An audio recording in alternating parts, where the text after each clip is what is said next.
Salut les amis, c'est Samuel, j'espère que vous allez bien. On se retrouve aujourd'hui pour une nouvelle vidéo Unboxing Focus on Creation. Si vous suivez l'actualité des réseaux sociaux, vous êtes au courant que la livraison des docos de chez Focus on Creation ont eu quelques soucis de livraison.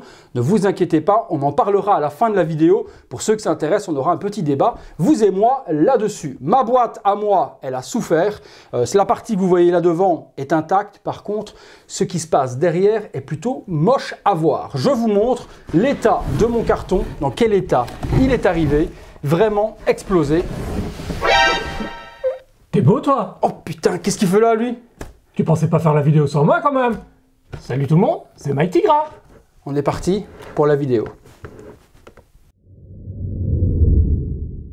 On est parti avec Mike, qui est de retour. Vous l'avez réclamé et il est de nouveau là. Petite surprise quand même dans la boîte, je ne m'attendais pas à me faire livrer un Mike dans un carton de doco. Bah écoute, je savais pas que j'allais être livré chez toi. Non, putain, ça a été rapide. Hein. Voilà. On est parti pour quoi, Mikeou?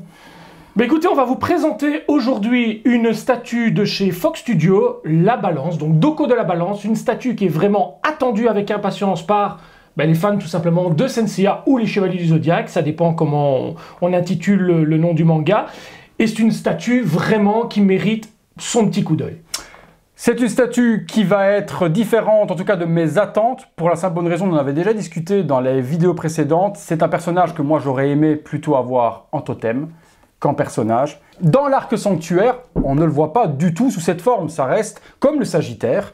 Pour moi, deux statues qu'on aurait dû avoir en totem, mais bon, ça c'est un autre débat. Le visuel de la boîte, on reprend ce qu'on a avec les autres, hein, rien de plus, rien de moins. Ouais, la Pandora Box de la Balance par devant, l'horloge du sanctuaire, sur chaque côté, les 12 golds. Si vous suivez les vidéos depuis le départ, vous commencez à connaître les boîtes. Sur l'arrière, il n'y a strictement rien, et vous remarquez que malgré que le carton externe était abîmé. J'ai eu la chance que lorsqu'il était abîmé, c'était sur la partie arrière blanche et même étant abîmé, j'ai pas eu la partie blanche, moi du tout abîmée. Ça n'a pas été le cas d'autres collectionneurs, mais on se réserve ça pour la fin. Là, ça n'intéressera pas qu'on parle pendant 2 heures des cartons. On laissera ça sur la fin de la vidéo.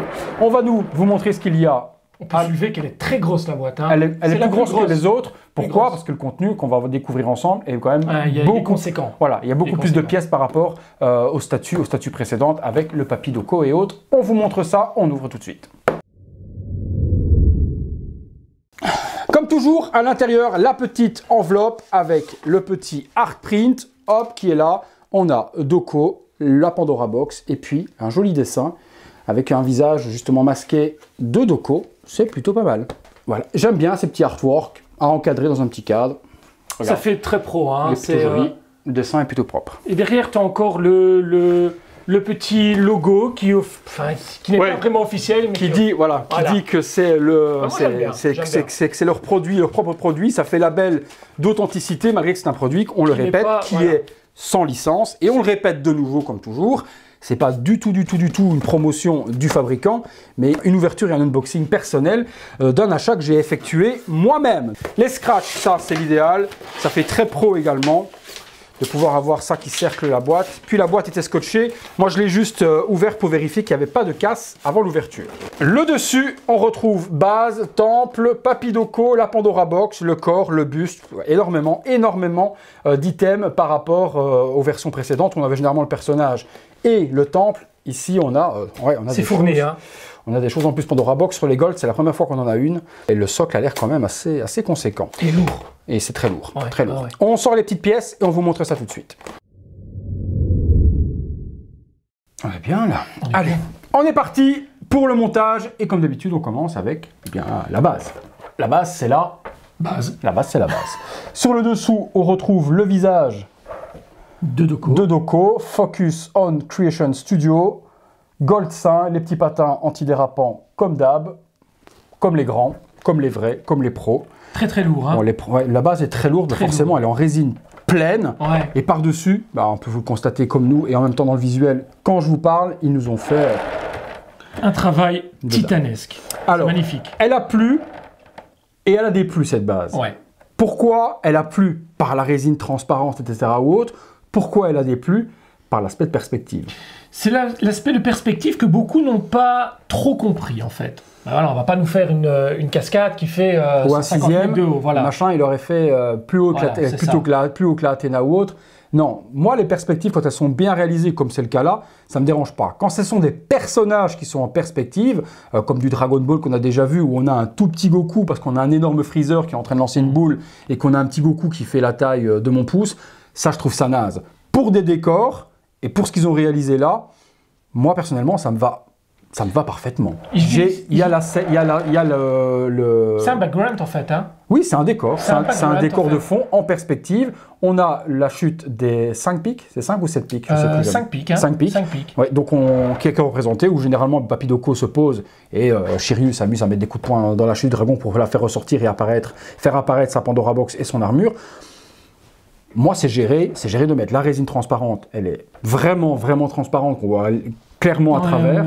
Et puis, c'est bien parce qu'ils ont quand même, malgré la transparence, travaillé quand même l'intérieur, pas faire un truc dégueulasse, pour faire comme s'il y avait du sable ou un fond de rivière. Donc ça, c'est super bien travaillé. L'écume, parfaite. Sublime, on a vraiment les vagues comme si ça coulait. L'effet de courant beau, hein. est bien géré. Là au-dessus aussi, on a vraiment l'effet comme si ça ruisselait. Non, c'est vraiment parfait. Et alors je rebondis sur ce que tu disais au niveau de la perspective. Quand on regarde toutes les statues résine, quelles qu'elles soient, que ce soit de chez Tsume, Foko, etc., quelle que soit la statue en résine, de toute manière, même les piliers ne sont pas à la perspective, ne sont pas à l'échelle nature. On a des petits piliers, forcément les piliers sont bien plus larges dans les temples, etc. Donc, si on veut avoir un minimum de décor avec la figurine, on est obligé de travailler la perspective. Et je trouve que pour cette figurine, cette statue, la perspective, elle est vraiment top. Voilà, ça marche super bien. Peut-être moins en photo, peut-être moins en photo. J'espère qu'en vidéo, ça donnera bien. Joli brush sur les rochers avec du vert, du bleu qui a été représenté, un petit peu plus brun et terre ici sur les côtés où les pieds de Doko vont venir se poser. Non, la base, j'ai strictement rien à dire. Il n'y a pas de lumière et il n'y en a pas d'intérêt non plus. On ne va pas illuminer la flotte. Ça sert strictement à rien. Moi, ça fait le boulot. Pas d'éclat, rien de peinture. Non, c'est vraiment nickel. J'ai quelque chose là quand même.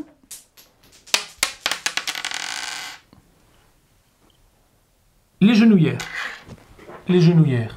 Je disais donc, faites gaffe aux genouillères. Je ne suis pas le seul à avoir eu le souci. Les genouillères se décollent facilement, ou elles n'étaient pas bien collées. En tout cas, moi, je les ai recollées.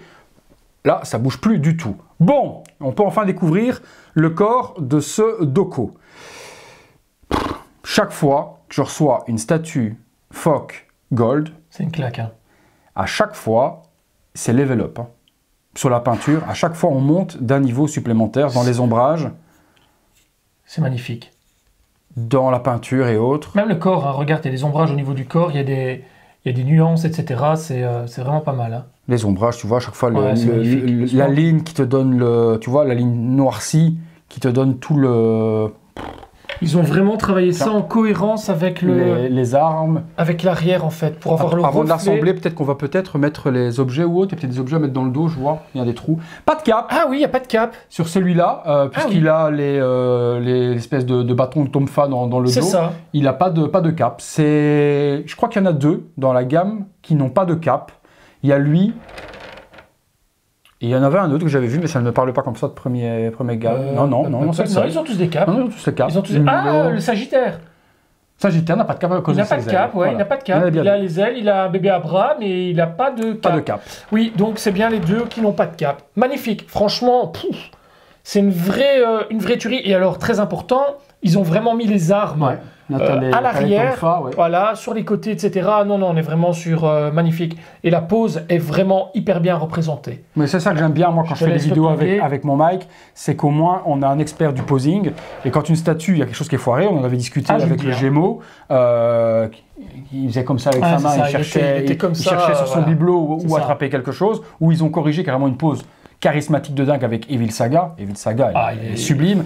Donc là, au moins, on a l'expert du posing qui nous dira si Fok a bien choisi. Je suis très accurate sur ce qui est pose et tout ça, donc ça se plug facile. Ça se plug nickel. Ça rentre bien, il n'y a pas de jour. Il n'y a pas de jour. Non, ni d'un côté ni de l'autre. On est bon. C'est super. La partie du dos. Alors, il y en a deux. Hein. Attention, il y en a deux. Alors, pourquoi? Bonne question. Pourquoi? Ce sont les deux mêmes en plus. Pourquoi y a-t-il deux parties? Ah, mais il y a tout simplement un buste. Le buste. Il y a un buste, tout simplement. Donc, je regarde si... Non, ce sont exactement les mêmes. Regarde de ton côté si c'est exactement le même. Même c'est le même, donc voilà.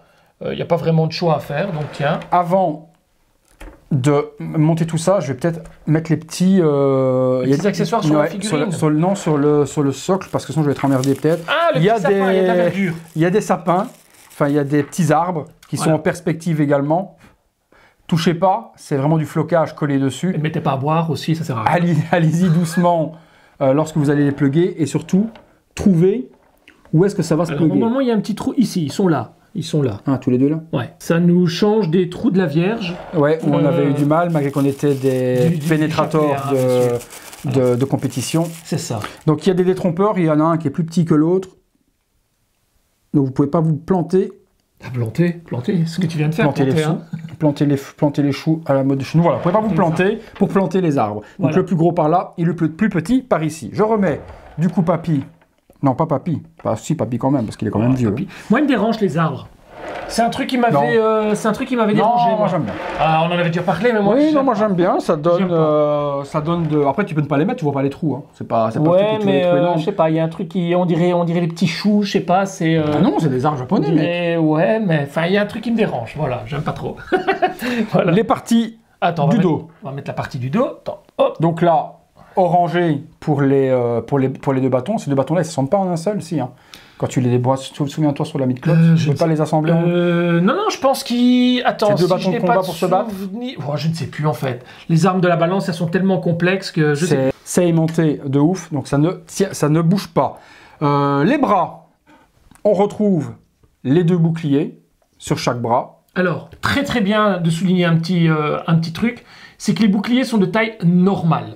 Alors, tu sais bien que moi je suis accurate au niveau des mid-close et compagnie. Au niveau des mid-close, je ne sais pas ce que Bandai a fait. Il nous a sorti des boucliers hors dimension qui ne respectent pas du tout les proportions des boucliers de Doko. C'est la première fois que je vois un Doko avec des boucliers normaux. C'est la couleur orangé pour non, c'est normal. Ils sont pas de la même couleur or que ils sont plus orangés. Non, mais il y a des reflets aussi. Hein. Il y a des reflets entre le jaune et le orange sur Doko. Hein. Donc c'est normal. C'est normal. À l'intérieur du brassard, on retrouve également une petite arme qui est rangée aussi dans la partie juste ici. Et très bien, l'intérieur des boucliers est peint.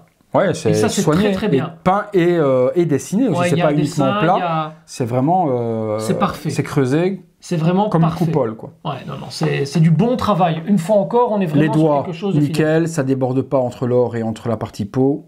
Ouais, regarde l'autre main, tu vois que les mains sont soignées. Parfait. T'as pas un débordement, mais nulle part, quoi. Alors, tu vois, ils ont insisté sur les lignes noires, en fait. Hein. Ils ont remis des lignes noires qu'on n'avait pas forcément sur les premières statues phoques. Tu vois, ces fameuses lignes noires, là. Ce petit ombrage, comme ça, qui est vraiment superbe. Ouais, comme tu dis, il y a du level up au niveau de la peinture. Hein. C'est magnifique. Alors, lequel? Celui-là, ça va comme ça. Ok, et toi, tu dois être en bas. Il est en bas, celui-là? Ouais, comme celui-là. Les épaulettes, la fête à... Paulette. Toujours. On est parti. Je t'en donne une. Elles n'ont pas la même forme. Non, c'est normal. Il y a deux épaulettes qui sont différentes. En fait, elles ont... il y en a une qui revient sur l'épaule, tandis que l'autre est plus plate. Et elle revient plus sur la clavicule. Donc, c'est normal. C'est tout à fait normal. Il y en a une qui va... Non, ça va être alors, c'est l'autre. Et là, la peinture, pareil. Voilà, l'armure n'est pas symétrique, en fait. Non, c'est bien celle-là, parce qu'elle rentre là au-dessus. Je cherche juste... Ah, si, ça y est, je suis rentré. Attends, c'est un petit peu de mal à la plugger. Et ça vient remettre par-dessus. Donc, mettez les épaulettes avant. Voilà, c'est peut-être mieux que de mettre la partie du dos avant. On a ensuite la tête. Hein. Deux têtes. En fait, il n'y a pas grand-chose à monter sur la... Des accessoires, mais qui vont aller après, on va vous en parler sur le papy Doko. Première tête que j'ai, c'est la tête non casquée. La plus connue, hein. Avec les cheveux... Il n'y a rien à dire. Dury, la plus belle tête. Pour moi, c'est sincèrement la plus belle tête jusqu'à maintenant. Les stickers, c'est donc le tamponnage des yeux est centré de ouf. Les sourcils également. Ouais. On a une tête, mais vraiment animée de chez animé. Les trois petits traits sous les yeux ici pour donner le petit trait animé ou autre. Sur le nez également. Même sur le nez, regarde sur le nez, il te faut un détail de deux petits traits qui te donnent toute la différence. Et alors, il y a un truc qu'il faut souligner au niveau de Doko, c'est que Doko, c'est un personnage qu'on a vraiment du mal à retranscrire au niveau figurine, etc. Parce qu'on ne sait jamais lui mettre un air, un trait de caractère qui représente bien le personnage. Et là, on retrouve vraiment tout son charisme. Ouais. Il a un air malicieux, mystérieux, retiré, adulte, et là, on le retrouve. Alors, je ne sais pas comment ils se sont basés pour faire ça chez Fock, mais en tout cas, le gars qui a dessiné le visage, en tout cas, il connaît parfaitement Doko. Parce que pour réaliser ça, c'est pas évident. Au niveau Senseiya, Miklos et compagnie, ils sont toujours foirés. Hein. Toujours foirés. Le visage de Doko a toujours été une catastrophe. Là, on a vraiment un visage qui est plus que parfait. Hein. Ouais, franchement, on pourrait pas avoir mieux. Ouais, je suis fan. Fan absolu. Ouais, il est magnifique. Sérieux, mystique, badass, malicieux. T'as vraiment tout ce que tu recherches sur. C'est Doko. Alors, elle se met parfaitement. Elle s'emboîte bien, il n'y a pas de souci. Truc. Celle-là, bon, c'est la moins appréciée en tout cas de Mike. Moi, j'aime pas trop. C'est une version un petit peu mystérieuse et ghost, un petit peu comme on avait avec Saga.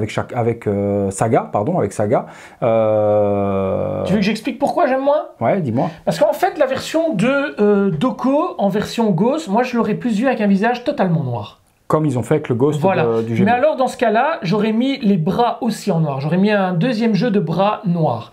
Et je suis pas, à mon avis, je serais pas surpris qu'un jour, on nous sorte peut-être un kit éventuellement chez Fock qui permette de le faire.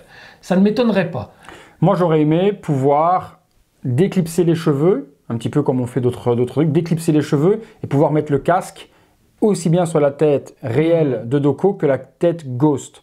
Parce que là, si on veut la vraie tête avec casqué, on ne pourra pas. Ouais. On pourra pas. Mais bon, Doko, on le voit pratiquement tout le temps sans casque. Non, il n'a pas son casque, Doko, dans la série. Pratiquement tout le temps sans casque. Et là, hop.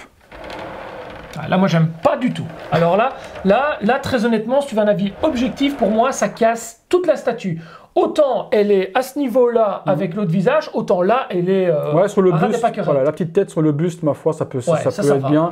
Mais cette tête, on est tellement habitué de le voir avec ses cheveux qu'effectivement, je suis pas. C'est très fragile ça aussi. Faites attention les gars, parce que ça, c'est fragile de ouf. Ça cassera pas. Enfin, si ça peut casser, si vous le prenez mal. Prenez la tête comme ça. La prenez surtout pas par les ailettes. Parce que la vache, c'est très fin. Ouais. Donc prenez-la plus comme ça, parce qu'en plus elle tient super bien. Hop, je vais la mettre là pour le moment. Et puis nous, on va la laisser comme ça, parce que c'est vraiment comme ça qu'elle est... La plus belle. La plus belle. Les cheveux nickel dans le dos. Fantastique. C'est vraiment pas mal. On va pour le moment se mettre la petite statue qu'on vient d'assembler sur le côté. On va prendre les éléments supplémentaires, justement. Pousse-moi les petites armes. On va attaquer la partie ici. Voilà, on met celle-là juste devant Mike. On a donc des éléments supplémentaires qu'on n'a jamais eu avec les autres statues Senseiya Fock Studio Gold. On a une Pandora Box. Oui, on a une Pandora Box. Dans la prochaine vidéo qu'on vous montrera, ça va être celle de Pégase Seiya, qu'on fera également avec Mike. Mais en Gold, c'est la première fois qu'on a une Pandora. Par contre, je me cache plus dans la boîte. Hein. Non, tu ne te cacheras plus dans la boîte, là tu ne rentreras pas, elle n'est pas habillée. Pandora Box, par contre, je la trouve fort orangée. Je la trouve, ouais. Tu vois, elles sont quand même beaucoup plus gold. Il y a un truc qui me dérange. Il y a un truc qui me dérange, c'est que je la trouve pas assez carrée. Je la trouve un peu plus rectangulaire. Est-ce que c'est normal? Je ne saurais pas te le dire en fait, parce que j'ai l'impression que les Pandora Box sont un peu plus cubiques. Étroites, tu veux dire? Ouais, cubiques, moins hautes en fait. Ouais, je trouve qu'elles sont un peu plus cubiques. Si j'ai bon souvenir, quand il court avec les Pandora au dos, etc., elles sont un peu plus cubiques. Là, elle est un peu plus en hauteur. Donc voilà, à vérifier. Petit socle qui ne se détache pas de la Pandora, donc si vous voulez l'exposer à côté, ça fait beaucoup d'items, puisqu'il y aura encore le temple après qu'on va vous montrer. Donc c'est vrai que dans un display, il faudra choisir ce que l'on veut mettre. Peut-être Papy Doko à part ou autre, parce que ça va servir justement à exposer Doko dans sa forme d'hibernation, on va appeler ça comme ça. Ouais, ça. Il y a des armes supplémentaires justement que l'on peut plugger ou pas. Si vous ne les pluguez pas, vous allez avoir quand même des trous. Donc on a l'épée que l'on vient mettre ici. Bon, ben l'épée, on la détaille tout de même. Nickel. Magnifique. Shading, etc. ou autre couleur, peinture, bien pointue. Donc elle se pointe ici dedans. Ce que j'aurais aimé, elle tient, une fois que tu l'as mis, elle tient de ouf, elle bouge pas. Non, ce que j'aurais aimé, c'est qu'à l'intérieur, ils mettent quand même un petit velours pour que lorsqu'on l'insère, on n'abîme pas la couleur de la peinture. Deuxième item que l'on peut plugger, qui va donner énormément de volume à ce socle, bah, c'est le trident. Hein. Trident de Doko. Ah, il est beau, hein. Il est vraiment beau. Par contre, regarde, t'as un petit... Mais c'est de la saleté. T'as un petit... regarde. Regarde, très beau. C'était la même chose que j'avais sur l'arrière. Très sur beau. l'arrière de la statue. Wow. Putain, je viens de choper le Covid en léchant une pièce japonaise. Une pièce chinoise. Très beau. Il y a par contre ici un pegs, donc qui va permettre d'être plugué juste là. Donc il y a certainement un sens, cherchez-le. Voilà. Donc il y a un sens, effectivement, la petite bille qui se trouve juste là doit être vers l'arrière pour pouvoir plugger. Tandis que cette partie-là, si elle se griffe, on s'en fiche un peu. Hein. C'est la partie qui vient à l'intérieur. C'est la partie du PEX. Voilà. Il y a un trou sur le dessus parce qu'il y a justement le Papidoco qui est juste là, que l'on va pouvoir plugger dedans. Donc il y a un aimant également en dessous, et puis le PEX de détrompeur qui se trouve là, et puis le Papidoco, on a son chapeau de paille, avec un détrompeur aussi, qui est aimanté également. Donc ça ne peut mal, hop, ben, c'est pareil, hein. C'est pareil, les yeux, le visage, même la peinture sur la cape, les dégradés de couleurs. Oh, il est magnifique, il est vraiment magnifique. Oh. Ouais, le sculpteur de chez Fock, on ne sait pas qui c'est. Il est caché, le mec. On ne sait pas du tout qui il est. Et tant mieux, parce que je pense que si certaines compagnies savaient qui il était, il se pourrait que ce mec ait un contrat peut-être plus juteux chez un autre fabricant. Donc je comprends que Fock le cache, ne le note pas sur les boîtes ou autres, parce qu'il a un talent sans nom. Hein. Il a vu Saint Seiya. On peut aussi souligner qu'il y a des rides aussi. Hein, sur oui, non, mais le sculpte. Hein. Il a déjà vu Saint Seiya, il connaît Saint Seiya, il connaît les personnages, il connaît les détails de l'armure. Magnifique. De ouf. Le mec, le sculpteur, c'est un ouf, sans parler des peintres, qui sont tout aussi ouf que le sculpteur. Hein. Je le plug? Ouais, ça doit se rentrer dedans facilement, je pense. Hein. Voilà, il est aimanté aussi. Et ça, c'est très beau. C'est la petite pièce de résistance. Ah ouais, c'est beau, c'est beau. Franchement, j'étais un petit peu dubitatif. Je comprends qu'il l'ait vendu seul également, parce que tu pouvais acheter une Palabras, tu pouvais acheter Papidoco exposé comme ça. Beau. Il y a des gens qui vont mettre que ça hein, en vitrine. Il y en a qui ont acheté que ça, parce que pour eux c'est la Pandora. Ça m'étonne pas. Et lui, dans l'arc sanctuaire, c'est ça. Tu l'as pas. C'est pour ça que je te dis que mon choix, moi, aurait été plus d'avoir le totem de la balance. Ils vont le faire, hein. Je suis quasiment certain qu'ils le feront. Non, en tout cas, ils auraient tort de se priver parce que tout ce qui sort, les gens achètent. C'est magnifique. C'est le petit item supplémentaire qui, pour moi, fait la différence.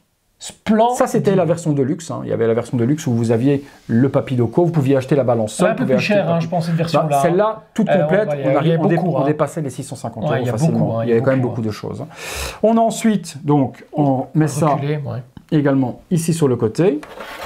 On a, comme d'habitude, le buste supplémentaire avec la petite feutrine en dessous et le petit item que l'on va pouvoir assembler juste là derrière. Identique à l'autre, vous ne pouvez pas vous tromper. Ça s'emboîte et ça s'aimante. Et là, c'est bien. Faut aimer. Faut aimer l'épaulette, enfin l'épaulière, l'épaulette, tapolette, comme d'habitude. Relevé comme ça avec le trou sans bras. Moi, je suis pas fan. Ils auraient dû le mettre de l'autre côté le visage.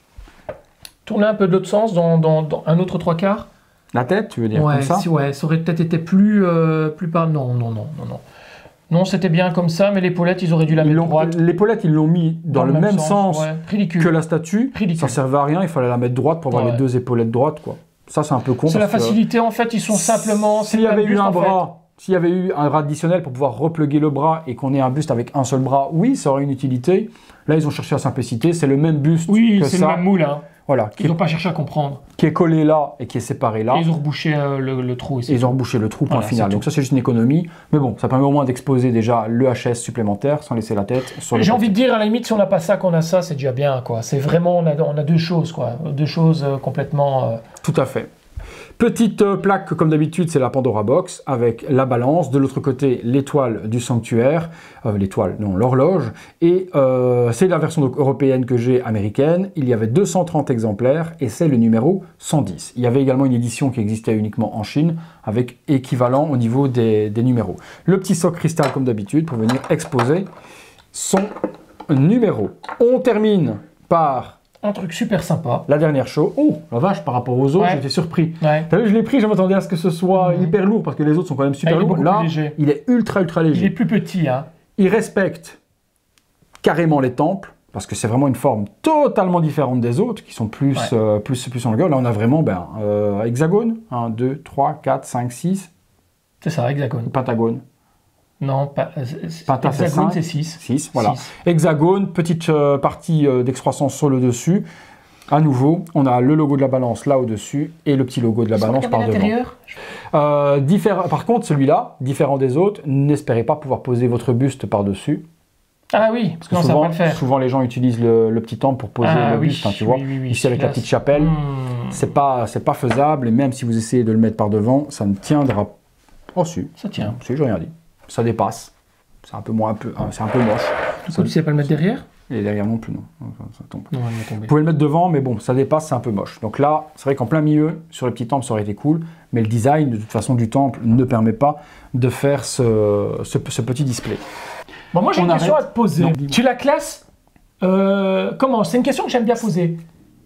Quoi? De toutes celles sorties jusque maintenant, ou combien je donne sur des celle-là? gold. Non, des gold. Tu la mets où? C'est pas ma préférée. C'est pas ta préférée. Parce que moi, je te dis, dans l'arc sanctuaire, c'est pas comme ça que je la veux. Moi, je voulais le totem. D'accord. Forcément pas avec la chute d'eau, parce que ça n'a strictement rien à voir. Avec un temple, peut-être un arrière de temple, peut-être l'arrière de ça, sur du dallage, avec la statue posée comme quand ils arrivent. D'accord. Et le totem. La réalisation en elle-même, elle est exceptionnelle, je n'ai rien à dire. La pose, ben, c'est la pose de l'attaque, de toute façon, du dragon, hein, quand il attaque, il compose Ouais, voilà, on peut dire ça, ouais. Donc le posing est nickel, le visage, etc. Mais pour aujourd'hui, en tout cas, dans la classification... C'est pas ça que tu avais en tête. Tu voyais plus le... Moi, je voyais le totem, que j'aurais jamais. Je pense pas que... Qui aurait été suffisant avec ceci. Totem, on est d'accord, on est d'accord. Comme le Sagittaire. Voilà. Sagittaire, arc, ben, je vois pas Iolos. Je te rejoins. Voilà. On a le même avis. Mais c'est une... Mais forcément, il la faut. C'est une belle pièce, oui, il la faut. Si je la prends pas, je me retrouve avec le balance. Mais j'aurais préféré avoir ça, avec ça et la balance dessus, quitte à ce que ce soit un peu plus conséquent, tu vois? Parce que ça et ça fait gros. J'aurais préféré avoir la cascade comme ça, avec le vieux maître par exemple. Mais même on peut peut-être en plus petit. Mais avec la balance, vraiment l'armure de la balance en plus grosse devant. Une perspective. J'aurais bien vu un truc comme ça, tu vois. Mettre vraiment la balance en avant, l'armure de la balance. J'aurais bien aimé, ouais. J'aurais trouvé ça chouette. Donc si Fock nous entend, ben... Si quand vous avez fini, vous voulez faire juste les deux, juste la balance et juste Sagittaire. Nous on prend. Avec Sagittaire, vous faites le testament à l'arrière de Aiolos, écrit sur l'arrière avec juste l'armure en totem. Le totem. Et elle en totem. On prend. Je prends. Faites-en deux. Je prends. Vous avez bien fait deux sagas. Pourquoi pas faire ça après les autres. Ça fait une belle édition de luxe qui était quand même bien... Très très sympa. Ça suit la continuité des autres statues Fock. On est vraiment dans... C'est un sans faute, hein. Fock, voilà, j'ai envie de dire, il nous vend du rêve en fait. Il est lourd, hein. Il est vraiment lourd. Hein. On l'a rêvé depuis tant d'années d'avoir enfin les 12 chevaliers d'or. On y approche, hein. On est déjà au combien? On est au 6e là. Hein. Si je ne m'abuse. Il nous reste encore à avoir, qui sont en précommande. Il va y avoir Capricorne. Evil Saga, c'est le prochain qui sera expédié. Ensuite, on aura Sagittaire pour le mois de décembre. Capricorne. Scorpion, qui est la toute dernière précommande, qui ont été teasés en ombre, mais pas encore dévoilés en projet réel.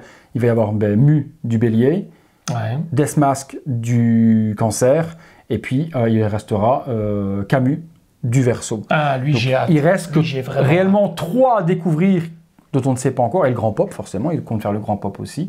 3 réelles statues qui ne sont pas encore dévoilées, on a juste une ombre et on ne sait pas encore si l'ombre, ce sera la pose. De ce que l'on peut voir de Mu, ce serait celui où il a les bras ouverts avec Kiki, mais c'est pas encore certain.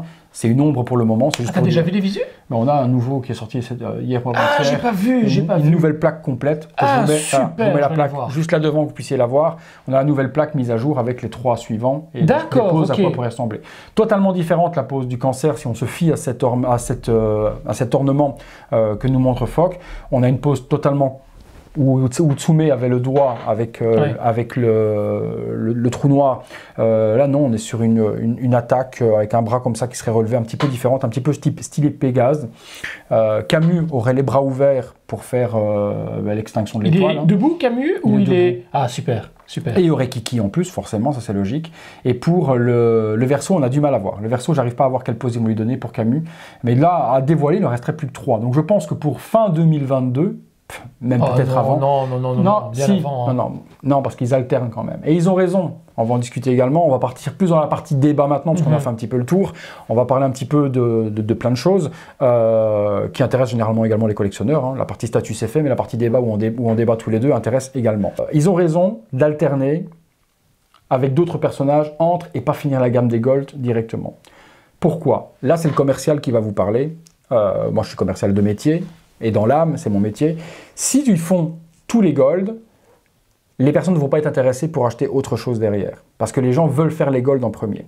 En intercalant des personnages bronze, Asgard, Hilda, etc. entre, les personnes sont plus tentées, vu qu'ils ont un petit peu d'argent, à aller acheter les autres en se disant c'est pas grave. En attendant. La Gold va sortir plus tard et je l'achèterai plus tard. Là, actuellement, j'ai un petit peu d'argent de côté. Pourquoi je n'achèterais pas un bronze? Pourquoi je n'achèterais pas un Asgard? S'ils font tous les Gold d'une fois et qu'on les a tout de suite, la majorité des collectionneurs du groupe de Fox vont se barrer et ils auront leur collection complète. En intercalant, c'est facile à comprendre. Pourquoi est-ce que des compagnies comme Tsume et d'autres, lorsqu'ils font une licence, ne font pas les personnages principaux en premier? Prenez la licence One Piece chez Tsume.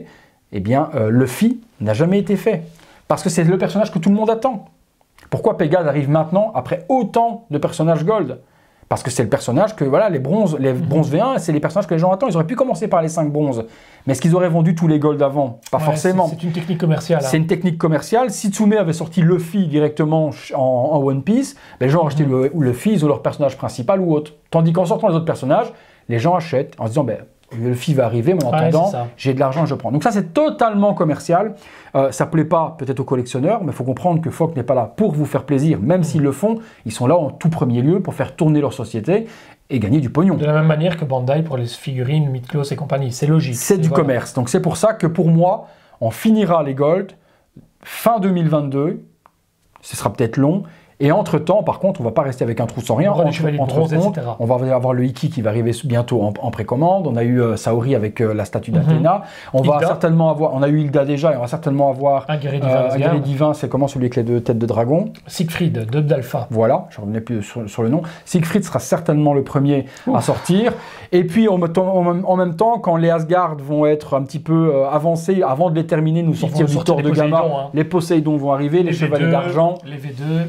Ne vous inquiétez pas que Fox, on n'est pas tant que la Toei finir. Voilà, tant que la Toei ne leur tombe pas sur la tronche et leur font pas tout fermer. Et encore, je vous avoue que vu le pognon qu'ils sont en train de prendre, et beaucoup de compagnies commencent comme ça, vu le pognon qu'ils sont en train de prendre, il n'est pas dit que 2022, ça devienne des produits avec des licences. Voilà, c'est ça. Parce que là, ils sont en train de se faire un bas de laine énorme, et c'est souvent, vous prenez XM Studio, qui est une énorme compagnie qui fait du Marvel, etc. aujourd'hui, ils ont commencé avec la société Xenomorph il y a 15 ans, et ils faisaient du non-off. Et puis, pognon, on peut enfin montrer ce qu'on sait faire aux ayants droit. C'est ça. Voilà ce qu'on a fait aujourd'hui. Là, on met l'eau à la bouche, parce que si les ayants droit, s'ils passent par les ayants droit, on va être... niveau prix, on est plus à 600 balles la statue. C'est pour ça qu'on va finir les Gold sans licence, c'est certain. C'est ça, ouais. Après, le reste, s'ils achètent les licences, c'est 200 balles à moyenne par statut supplémentaire, ça va faire mal. Là, on a l'avantage, malgré que ça reste quand même des tarifs assez élevés pour du non-officiel.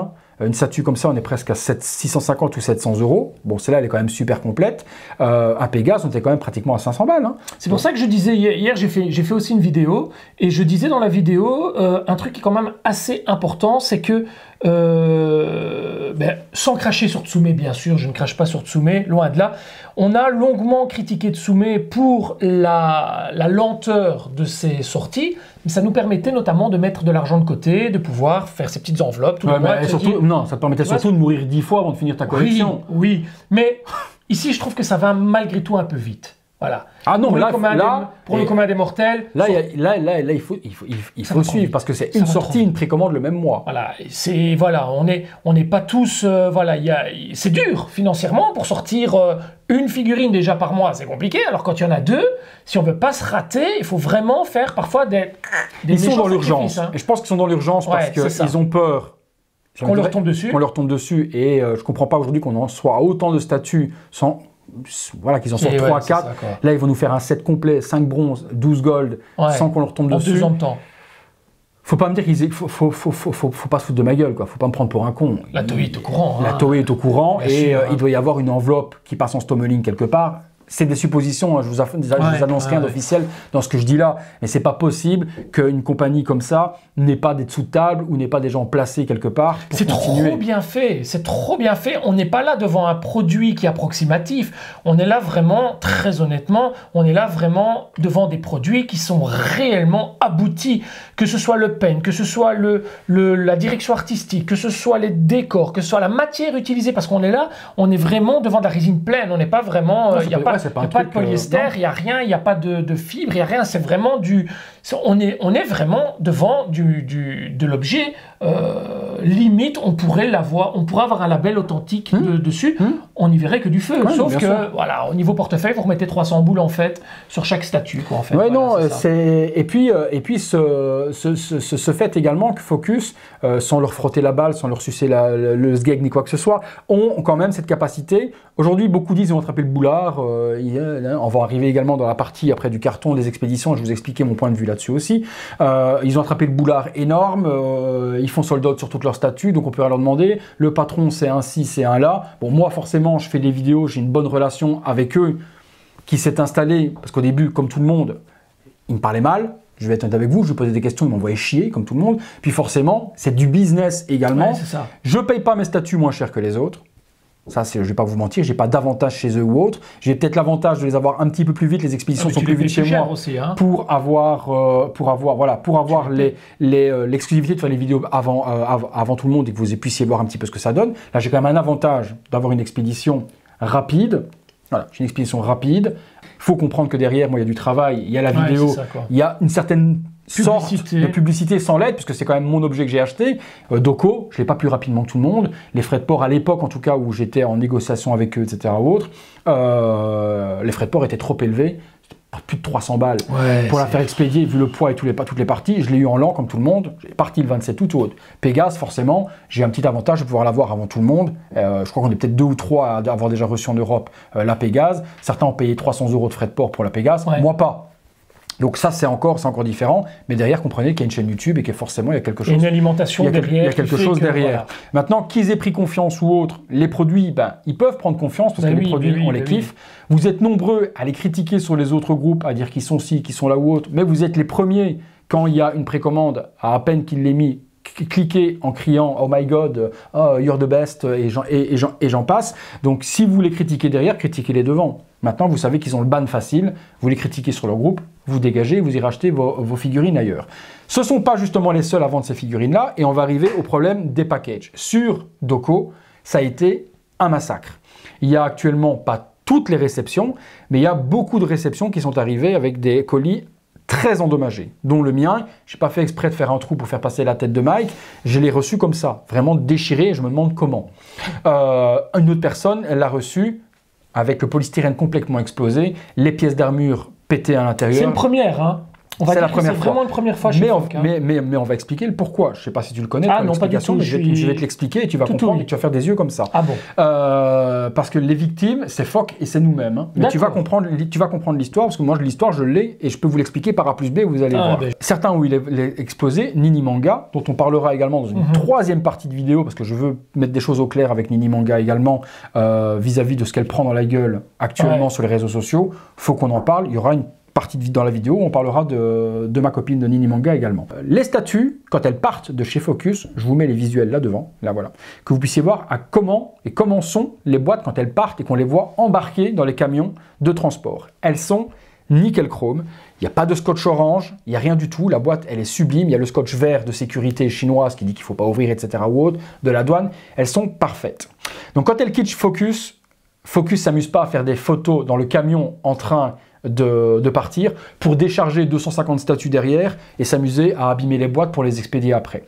Foc passe par une société de transport qui se trouve là-bas en Chine et qui va s'occuper, eux, d'amener quand elles montent dans le camion, c'est une société de transport qui s'occupe de prendre les boîtes et de les amener jusque dans un container pour que ça prenne le bateau, le train et arriver jusque chez nous. Quand elles arrivent dans cette société facture une statue comme ça, ou Pégase, 170 $ de frais de port en lent, en train, à Focus on Creation, en fonction des dimensions de la boîte d'origine qu'a donné Foc et du poids.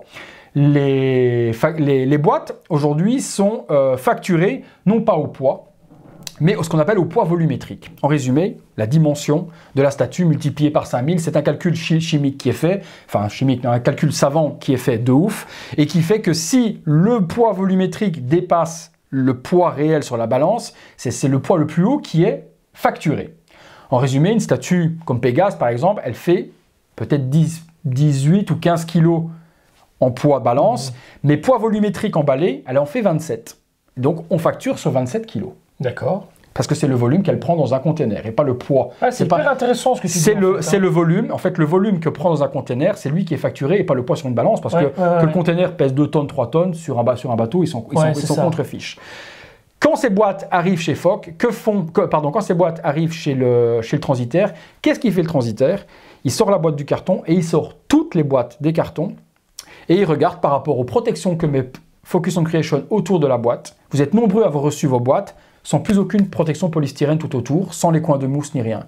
Ils recoupent le carton et ils le mettent à même de la boîte d'origine, ce qui fait diminuer les dimensions, et qui fait diminuer les dimensions fait diminuer le poids volumétrique. Quand je vois la facturation de mon Pégase à 27 kg, et que quand je regarde mon suivi UPS, il est facturé à 21 kg, en découpant la boîte comme ils l'ont fait, en retirant les protections et en réduisant, ils ont gagné 7 kg. 6 kg. 6 kg, c'est 45 $ de moins sur les frais d'expédition que eux se mettent dans la poche, et pas Foc. Foc, ils ont payé 170. Donc, multiplié par 260 statuts, ben, ils le mettent dans le cul de Foc royal, parce qu'ils n'en ont rien à branler que vous receviez votre truc pété, ils ont été payés. Ils ont été payés. Donc c'est pour ça que toutes vos boîtes sont recoupées, elles n'ont plus la forme. Et à un moment donné, quand je reçois la mienne, on voit carrément que la Pandora Box est plus basse, c'est complètement décentré, ce n'est plus la boîte d'origine ou autre. Et je vous montrerai également qu'il y a du scotch jaune qu'il n'y avait pas à l'expédition. Et le scotch jaune, c'est simplement les parties de carton qui ont été redécoupées, qui ont été réassemblées pour refaire un carton plus petit, moins volumétrique et moins de protection. J'ai la chance actuellement, moi, que malgré qu'ils aient retiré toutes ces merdes, j'ai pas eu de casse. Mais s'il y a de la casse, qui paye, quoi. Ce que je vous déconseille de faire, c'est ce que la personne a fait, qui a reçu sa statue de Doco complètement explosée avec les pièces, c'est de refuser le colis.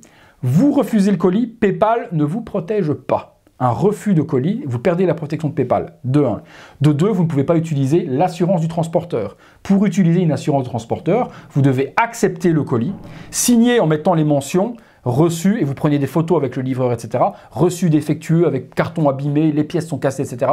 Et vous conservez le colis le temps que l'enquête soit lancée. À ce moment-là, on peut utiliser l'assurance du transit qui a été fait. Si vous refusez le colis, il ne repart pas chez Foc, il ne repart pas en Chine, il va traîner dans le coin d'un truc UPS et ça va tomber à l'as. C'est vous qui avez refusé, le temps que ça reparte chez Foc, etc. Et Foc, il en a rien à foutre. Et je vais vous expliquer pourquoi il en a rien à foutre. Parce que lui, son boulot de A à Z, il est fait. Pourquoi lui, il va aller perdre du pognon, or que lui se fait enculer?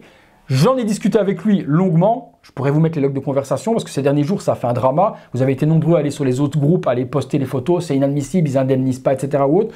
Il y a deux choses. Qui n'indemnisent pas les boîtes abîmées ou quoi, ma foi, c'est chiant. Après, c'est un carton. Pour certains, c'est collector. Pour d'autres, ça prend l'humidité dans les garages. C'est différent. Qui n'indemnise pas les pièces abîmées, là je suis d'accord avec vous, c'est totalement inadmissible. Je ne peux pas vous dire aujourd'hui, ils ont raison de pas voilà, parce que les pièces, qu'elles soient abîmées, une boîte, je comprends, et encore je comprends en étant tendancieux, les pièces, il faut quand même les remplacer. Maintenant qu'eux décident, c'est les risques de ne pas remplacer les pièces, c'est les risques du non-off. On sait que le non-off le savent, c'est au bon vouloir de si vous êtes copain avec, si vous avez de l'influence, si vous n'en avez pas, sinon vous n'avez pas de changement. Là c'est difficile. Mais maintenant, dis-moi. Une compagnie, par exemple, authentique avec vraiment un label officiel. Un cas comme ça ne peut pas se produire. Non. Non. Ils ont un moyen de se retourner contre les transporteurs carton, etc. ou autres, ça se passe pas comme ça. C'est pas la wall again comme ça quand c'est de l'officiel ou autre. Là, Foc, ils se sont fait niquer. C'est pour ça que je vous dis, je vais parler avec le patron de chez Foc. C'est les premières victimes, quoi. Et je leur ai dit, il faut faire quelque chose ou autre. Et ils m'ont dit, ça ne devait déjà plus se produire sur Pégase parce que c'était arrivé sur 2 statuts précédents. Moi, j'avais reçu le Poisson avec le carton découpé remis tel quel, et le Lion, carton également complètement découpé et mis. Donc je leur avais dit, c'est pas normal parce que quand ils partent, regarde les photos quand ça part de chez nous et ils les postent sur les réseaux sociaux, les boîtes sont nickel. Donc ça ne devait plus arriver, ils avaient foutu une grosse soufflante pour qu'à Pégase ça n'arrive pas. Moi Pégase, certains les ont reçus avec les coins de mousse, mais la boîte quand même recoupée, moi je l'ai reçu collé de chez collé à ma boîte d'origine, plus de coins de mousse ni quoi que ce soit. Ah, t'as reçu comme ça toi? Moi je l'ai reçu. La boîte est nickel, j'ai pas de problème, mais par contre elle a été, et tu verras bien, je vous montrerai sur la vidéo de Pégase le carton, comment il a été découpé. On voit bien que c'est plus carton d'origine, on voit que c'est recoupé, que c'est assemblé à la wall again, quoi. Donc là, ils sont en train de voir pour changer complètement de prestataire, parce que ça fait 2 fois qu'ils lui remettent une carotte. C'est la solution, je pense. Faut qu'ils changent de prestataire, parce que vous avez été nombreux à dire, moi je vais plus acheter chez Foc, et là je vais vous dire également ce qui va se passer. Non, c'est pas ça. Non, mais je vais expliquer ce qui va se passer. Vous êtes tous en train de dire, je vais plus acheter chez Foc, je vais aller acheter mes statuts chez FNC, parce que l'emballage, il est d'origine, c'est un autre prestataire ou autre. Si vous faites ça, ça va pas être compliqué. Foc ne va plus rien vendre en dehors de leur site. Pourquoi? Ben, si Fogg distribue ses produits à FNC, vous imaginez bien que pour vendre ces statues à FNC, ils doivent perdre de la marge. FNC, ils vendent au prix de Fogg, donc au prix normal. Si une statue coûte 369 $, FNC la vend 369 $. Il l'achète forcément pas 369 $. Il achète peut-être 330 et se fait 30 $ de marge. C'est 30 $ de marge que Fogg perd lorsqu'ils les vendent en direct de leur site. Et c'est 30 $ que vous allez perdre sur la qualité des produits. Pas forcément, pas forcément. Mais ce qui risque d'arriver, c'est qu'à force de perdre de l'argent parce qu'ils vont peut-être vendre 30 statues et 200 par FNC qui lui va se dire « Ouais, putain, vas-y, envoie-moi 200 pièces. Moi, maintenant, les clients, je les ai tous récupérés. Je vais prendre 30 balles et Fogg va les perdre. » Si Fogg perd de l'argent, vous risquez soit que la compagnie elle dise « Écoute, moi, vu la marge que je perds, je ne vais plus faire de bénéfices, j'arrête. » Et on se retrouve avec un set incomplet. Soit qu'il fasse comme KD Collectibles, qui a décidé de bannir tous les vendeurs et de ne vendre que sur son site. KD, c'est ce que vous avez fait. Vous en aviez marre parce qu'il prenait plus PayPal, que c'était par carte bancaire, etc. ou autre. Vous avez fini par acheter tout le temps à un vendeur tiers et lui perdait une grosse partie de sa marge qui faisait qu'au final, il n'arrivait plus à produire. Quand il faisait ses calculs de plus et moins, il n'arrivait plus à tirer de bénéfices parce que les vendeurs vendaient plus que lui. Et lui, l'avantage d'une société, c'est quand même de vendre pour avoir sa marge à lui, pas par des revendeurs. Donc si vous achetez chez FNC, vous risquez de couper les vivres de Fogg, soit qu'ils doivent, comme dit Mike, à ce moment-là, devoir gratter quelque part une usine qui peint peut-être un petit peu moins bien pour avoir des coûts ou autres. Pour moi, ce n'est pas la bonne solution. Vous faites comme vous avez envie. Je pense qu'au niveau commerce, je m'y connais. Je sais comment ça va se passer. Ça fait 30 ans que je collectionne et ça fait 20 ans que je suis dans le monde de la collection et que je vois les fabricants, je sais comment ça se passe, je sais où sont les coûts, je sais où sont les bénéfices ou autres. Si vous boycottez les achats chez FNC chez Fogg à cause des packaging qui doivent être résolus pour les prochains envois, vous risquez de simplement niquer la compagnie. Niquer la compagnie. Et je viens de vous l'expliquer comment par A plus B. Hein. Je viens de vous l'expliquer tranquillement. Je ne savais pas tout ce que tu viens d'expliquer. Je suis un petit peu... parce que je suis dans le cul, tu vois, en fait. parce que je suis... forcément, je suis proche de tout le monde. Moi, je n'avais même pas connaissance de ces histoires de cartons qui étaient abîmés. J'avais juste vu une photo passer sur les réseaux sociaux. Les responsables, c'est la société, c'est pas Fogg, qui eux font leur boulot de production, d'emballage et d'envoi nickel. Au moment où ça arrive chez le transitaire, lui, il nique tout le monde. Et la question que je me pose, c'est la seule société, Fogg, qui passe par cette société de transport-là, ou il y a d'autres retours? Non, il n'y a que eux qui font TGA, ça. Non, TGA, ils passent par FNC, mais ils vendent que par FNC, TGA. D'accord, ok. Ils n'ont pas de site internet ni quoi que ce soit. D'accord. Ils donnent tout leur stock. C'est vraiment le fait que Fogg vend directement via son site, en fait. C'est ça, en fait. Voilà, lui, il vend via son site et par un prestataire de service. Qui, ce prestataire, est un gros enculé qui nous nique, nous, sur la protection des paquets, qui nique Fogg sur le prix, parce que Fogg lui paye le prix plein. C'est eux derrière, quand ils ont pris tout l'argent de Fogg, quand ils vont mettre quand ils vont aller facturer à la société qui charge toutes les boîtes, etc. ou autres, qui avec la réduction, vont gagner 40 balles par carton, 40 balles fois. Mais si vous passez, comme je vous ai dit, par FNC à 100% et que Fogg ne peut plus faire sa marge actuelle sur les 3/4 de sa production, dites au revoir. Hein. Ah, ce serait dommage. Hein. C'était mon conseil, c'était mon avis. Chapitre Nini Manga. On a vu ces derniers jours sur certains groupes, qu'on ne citera pas, parce que bon, pour laisser en plus ce genre de posts vagabonder, on n'en fera même pas la pub de ce groupe. Des saloperies. Ouais, franchement, des trucs vraiment déplacés. Nini Manga est arrivé il y a 6-7 mois, je dirais. Ouais, il y a moins d'un an. Hein. Cette année-ci en tout cas. Ouais. Sur YouTube, avec une envie de partager sa passion. Premier réflexe, des personnes qui sont tombées sur la chaîne, et je ne vais pas vous le cacher, et je l'ai dit, et Nini le sait, parce que je parle avec elle pratiquement tous les jours sur Messenger, ne sois pas jaloux. Je parle tous les jours avec elle sur Messenger, parce qu'on s'échange... Je sais que tu m'es fidèle. Voilà. On s'échange les photos de ce qui est produit, on discute un petit peu des productions, on se donne notre avis de ça, donc je parle tous les jours avec elle, et elle le sait. Et Mike va pas dire le contraire, parce qu'on s'est échangé les mêmes choses. Et on se parle aussi avec Nini, donc on se connaît aussi, donc voilà. Quand on est tombé sur les premières vidéos, moi, ma première réaction, ça a été... C'est qui cette meuf qui monte ses boobs? Pareil. Pour faire des vues. Et on s'est dit la même. On s'est dit, t'as vu l'autre là première vidéo, la vache. On s'est pas vraiment dit ça. On s'est dit, elle est pas mal.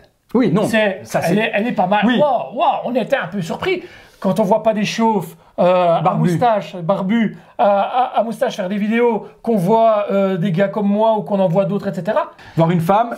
Faire des unboxings. Et bien joli, quoi. Oui, voilà. Joli. Bon, après, oui, ça c'est encore... Ça a été, voilà, c'est... C'est plus plaisant de voir une jolie femme faire des vidéos. On s'est un peu tous interrogés. Voilà, on s'est dit, Est-ce qu'elle est là pour faire le buzz dans des tenues féminines, hein? Franchement, elle s'assume, c'est une femme, elle s'habille 2021, elle ne met pas un col roulé, elle n'a pas la burqa, sans partir dans des jugements de religion ou quoi que ce soit. Voilà, elle n'est pas couverte en vous montrant juste ses yeux pour dire je me cache. Elle est non, girly, tout simplement. elle est femme, elle s'assume et autres. Tout. Et honnêtement, voilà, les premières vidéos, je me suis dit, bah ouais, bah elle fait les buzz parce qu'elle met des décolletés, etc. Ouais, ou autre. on a été surpris un peu, hein. Et parce qu'on ne connaissait pas, c'était la première vidéo qu'elle faisait, et on ne connaissait pas le personnage, donc forcément, première réticence. Nous qui sommes là depuis des années, on s'est dit, ah ben, les mecs, elle va attirer deux catégories de personnes en fait, hein. Des curieux et des pervers.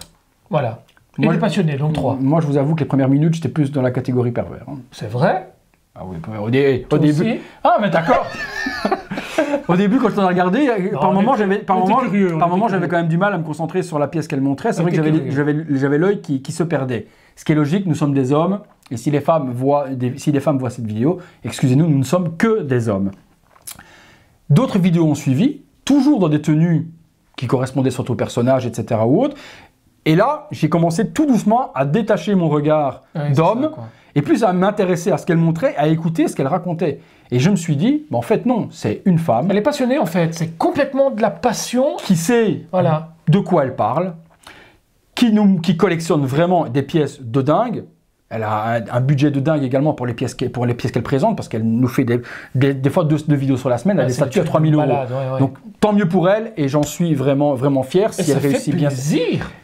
Et là, j'ai changé totalement mon regard. Et là, cette semaine, des posts qui, pourtant elle est là quand même depuis, et des gens qui ont vu les vidéos et des vidéos et des vidéos, des posts qui sont partis complètement dans l'irrespect, j'ai envie de dire, dans l'irrespect, dans l'incompréhension et dans la critique facile sans connaître vraiment le personnage.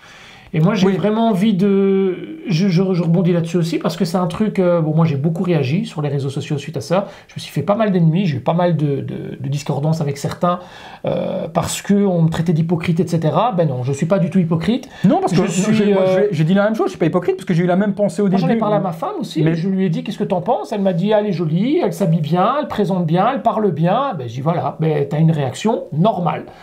Le gars qui va commencer à dire ouais, on voit rien du tout, hein, on voit rien du tout. C'est une femme qui est féminine, qui est propre sur elle. Voilà, elle présente bien, elle est jolie, elle est maquillée, voilà, elle est habillée. Qui a l'esprit vraiment mal tourné sur la vidéo? C'est nous en fait, hein. C'est nous les hommes quoi. Ouais. Parce que elle est comme si elle se baladait dans la rue normalement. C'est juste nous qui sommes d'une nature un petit peu rustre et un petit peu animale, qui forcément Faux cul aussi, hein, parce qu'il y a pas mal de mecs qui sont faux cul quand même, hein, parce que ouais, faut pas regarder ça, nanana. La majorité des mecs qui ont critiqué, ils collectionnent pas la résine, hein. Ouais, non. Donc moi j'ai réagi aussi là-dessus, et ça me chauffe pas possible, parce que voilà. Les vignettes, on parle des vignettes où elle est. On prend la dernière vignette de Milo. Voilà, la vignette, je vous la mets là devant pour ceux qui suivent pas le sujet et qui savent pas. La vignette de Milo, elle est couchée, étalée, en train de mourir, piquée par le Scarlet Needle, et c'est ce qu'elle veut représenter. Forcément, vous voyez la vignette, de la façon dont elle est mise ou autre, vous pouvez fixer vos yeux, si vous voulez, dans votre décolleté. Vous avez envie, si vous voulez voir que ça, vous ne verrez que ça. Si vous prenez la scène de la vignette, elle a même fait des putrages où il y avait carrément du sang qui coulait de sa bouche. Ça les a diffusés sur les réseaux sociaux, mais c'est pas la vignette. Vous pouvez voir l'entièreté et comprendre l'explication de la vignette. La vignette YouTube, si vous n'êtes pas youtubeur et si vous n'êtes pas dans le YouTube game, vous ne comprenez pas, c'est la vitrine d'un magasin. Si votre vitrine, elle est dégueulasse, pleine de toiles d'araignée, mal faite ou quoi que ce soit, vous allez avoir aucune envie de cliquer. Si la vitrine vous pique à la curiosité, la vignette, vous allez déjà avoir... Il y a déjà 80% du travail qui est fait. Ça va vous donner envie de cliquer.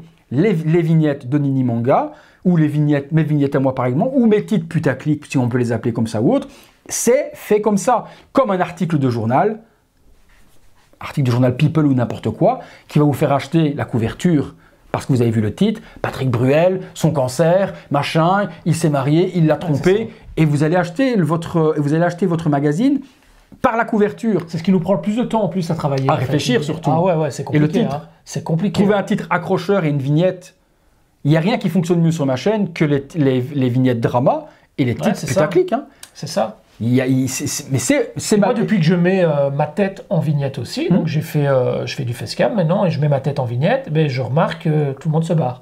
Ah merde, je rigole. Ça, c'est... Non, je remarque que c'est plus intime, c'est plus familier, c'est plus voilà. Tu m'avais d'ailleurs recommandé de le faire. Oui, bien sûr. Et évidemment, quand vous faites une vignette, vous allez vous raser, vous allez faire attention d'être pareil. Ouais. Non, je rigole.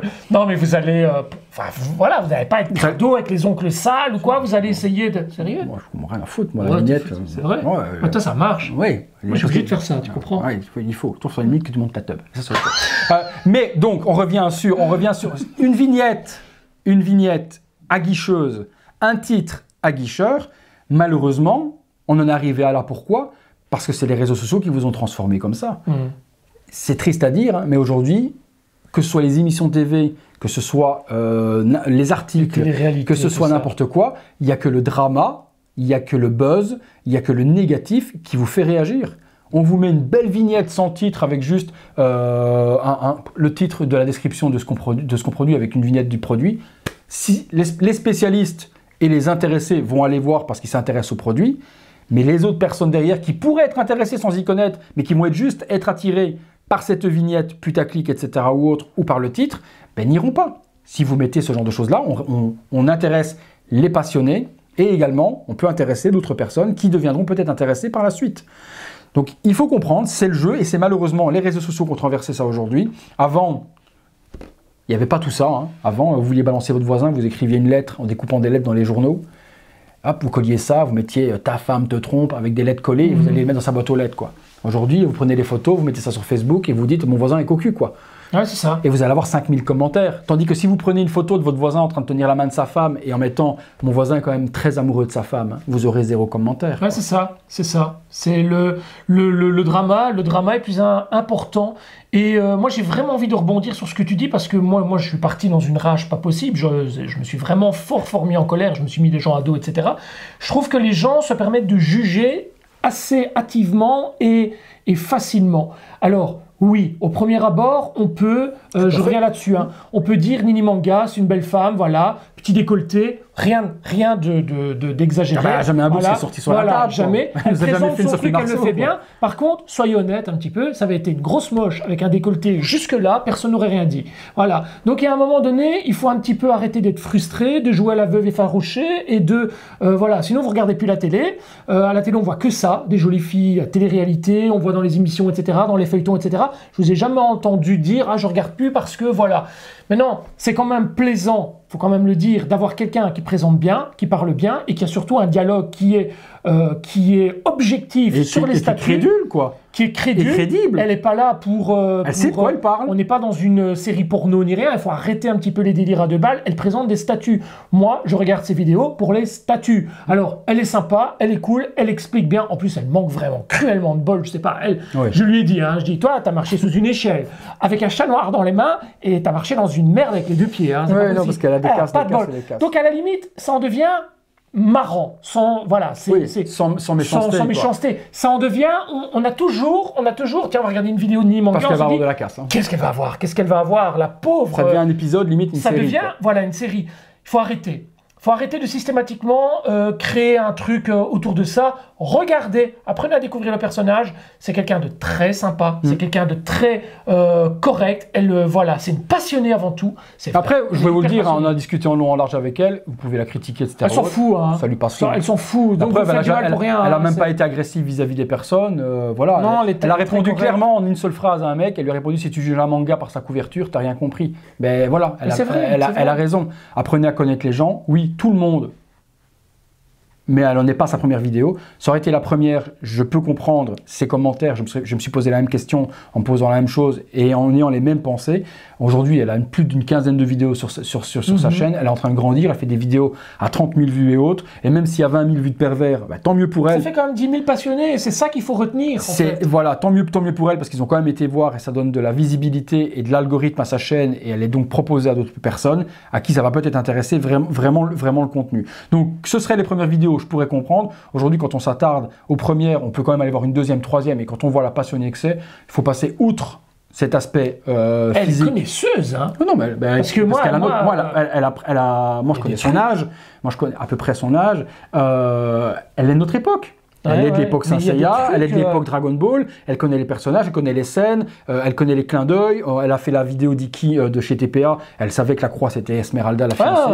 Elle sait de quoi elle parle parce qu'elle a maîtrisé les mangas, elle transmet en plus son savoir et nos animés à ses deux filles qu'elle a également, donc à ses enfants, qui aiment également Saint-Seiya et qui aiment également Dragon Ball, donc elle est en train de transmettre. Ah, c'est bien.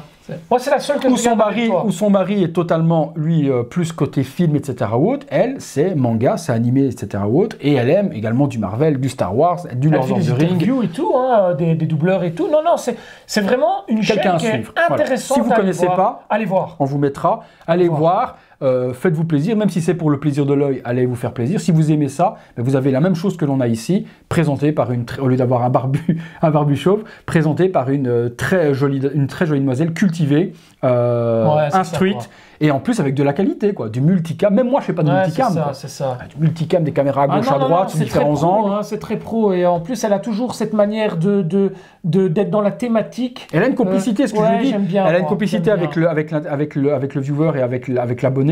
Elle vous regarde, elle a des sourires, des petits clins d'œil, etc. Elle vous met en confiance. Non, franchement, et plus ça avance, comme tout le monde, hein, moi quand j'ai commencé, elle va aller loin. Hein. Il y a 5 ans, j'étais nulle part, hein, j'étais pas à l'aise ou autre, et plus ça va avancer, plus son rythme va s'intensifier, sa façon de parler, etc. Moi, son aisance, on le voit. Ouais, non, franchement, elle mérite. Donc stop à ce genre de conneries. Attardez-vous aux personnages plutôt qu'au visuel et au physique ou autre, et vous allez voir que vous allez apprécier. J'ai envie de dire, arrêtez de les préjuger, arrêtez. Mais de tout niveau. Voilà, c'est tout. Que ce soit même... Moi, je les ai goûtés, les préjugés. Moi aussi, j'en mange tous les jours. Hein, donc, tu sais, attardez-vous à qui est la personne, à ce qu'elle vous présente, au travail qu'elle fournit pour vous totalement gratuitement. Ça vous coûte balle, ça vous coûte pas un péco. Ouais, c'est ça, quoi. Vous vous rincez l'œil, vous vous faites plaisir pour... là, on est dimanche. Rincer l'œil, les gens, ils se... Si, et des passionnés, ils se rincent l'œil quand même. Ah oui, je ne pas sur le... Non, je ne parle pas sur les manga. Ils se rincent l'œil sur nos produits que l'on monte. Bien sûr. Là, on est un dimanche. On pourrait être, nous, avec nos familles ou quoi que ce soit ou autre. On a pris du temps. Mike a fait plus de 2 heures de route pour venir faire la vidéo avec Parce que ça me plaît. Parce que tu me plais. Ça, je sais. Non, je rigole. Non, mais ça m'a excité. J'ai failli m'avancer. Sérieux? Oh ouais, putain. Ah, tu m'as fait tout chose, là. Donc voilà, respectez-nous pour le travail au moins qu'on l'on fournit pour vous. Je vous dis totalement gratuitement. YouTube, c'est gratuit. C'est les pubs, etc. qui nous payent, etc. ou autre. Et encore, il y a des youtubeurs. On gagne pas de Laurent Barre non plus. Faut pas croire que... Oh, mais... Faut pas le dire. C'est Jackie Michel, c'est ça, quoi. Donc voilà, respectez les créateurs parce qu'ils produisent du contenu pour vous totalement gratuitement. On va s'arrêter là sur cette vidéo. Je vous fais place visuelle 360 degrés parce qu'on en a une autre à tourner et on est parti pour des heures. On pourrait faire... je pense qu'un jour... Ah merde, c'est ça que je voulais te dire. Putain, dans les jours à venir, je compte faire de toute façon une séance live, débat, débrief, etc. avec les passionnés manga Saint-Seiya, en invitant Mike justement en live, avec différents. Tu peux venir sur la boîte, s'il te plaît. Avec différents Nini Manga également aussi. Donc je vais inviter 3-4 personnes en live. Et on va se faire un débrief sur 2-3 heures en live, etc. et discuter un jour au soir. C'est parti, chacun chez soi, en cam, et on va parler, on va pouvoir se présenter, etc. Pour ceux qui ne connaissent pas, il y aura Nini Manga qui va être là, je vais lui proposer également, elle sera partante assurément, et qu'on parle justement de notre passion, de Saint-Seiya, des mangas, de notre enfance, du Club Dorothée, des productions, des fabricants, de Tsume, de Foc, de TPA. La passion, quoi. De tout ce qui nous entoure, de tout ce qui nous anime, et avoir ce qu'on vient d'avoir là, mais en débat à plusieurs et qu'on puisse chacun débattre. Donc je vais organiser ça prochainement sur la chaîne un jour au soir et on vous tiendra au courant. Merci à tous. Je vous laisse place au visuel 360 degrés de la statue qui tourne, Doko, etc. ou autre. Et puis nous, on enchaîne sur Pégase et dans les jours à venir, vous aurez donc Pégase en vidéo. Et là, on est chaud. Merci mon Mike. Salut mon ami. À très bientôt pour une prochaine. Salut. Vidéo. Salut les potos. Ciao.